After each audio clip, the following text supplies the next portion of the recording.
तर पहिलं गणित आहे 2, दुसरं आहे पद आहे 502, तिसरं आहे 3 आणि चौथा आहे 702. तर ही अंकगणित श्रेणी आहे का? जर ह्याच्यामधला प्रत्येक पदामधला फरक समान असेल तर ती अंकगणित श्रेणी असेल. तर बघूया आपण प्रथम. तर पहिलं पद म्हणजे काय तर ए आणि फरक म्हणजे काय तर बी. तर आता पहिलं पद आणि दुसऱ्या पदामध्ये फरक समान आहे का? तर पहिलं आपण बघूया 2.0 बे दुने 4 पॉइंट बे पंचे 10 म्हणजे आपल्याला मिळालं 2.5 वजा करायचं आहे.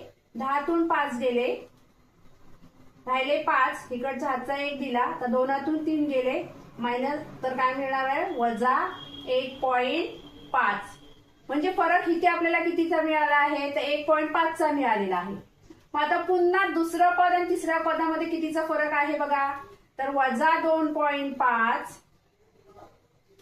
आपल्याला काय करायचंय 2.5 इथं वजा 1चा फरक आपल्याला मिळालेला आहे.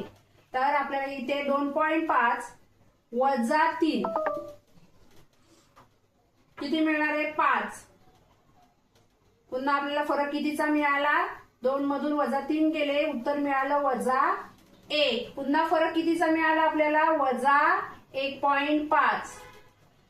आता पुन्हा 3.0 वजा 702. आता 7ला भाग लावला 2 6, एक हातचा होता ते शून्य घेतला, राहिले किती 5, 2 पंचे 10. उत्तर मिळालं 3.5. आता 3.5 वजा केले तर 10तून 5 गेले 5, हातचा 1, 3तून वजा 4 गेले, उत्तर मिळालं वजा 1. म्हणजे पुन्हा फरक कितीचा मिळाला आपल्याला वजा 1.5. म्हणजे काय झालं तर ह्यातला आलेला फरक कसा आहे समान आहे, म्हणून ही काय झाली अंकगणित श्रेणी आहे. आणि तिचं ए पद कोणतं आहे तर ए बरोबर आपल्याकडे किती आहे 2 आहे. तर डी बरोबर किती आहे तर डी बरोबर आपल्याकडे आहे वजा 1.5.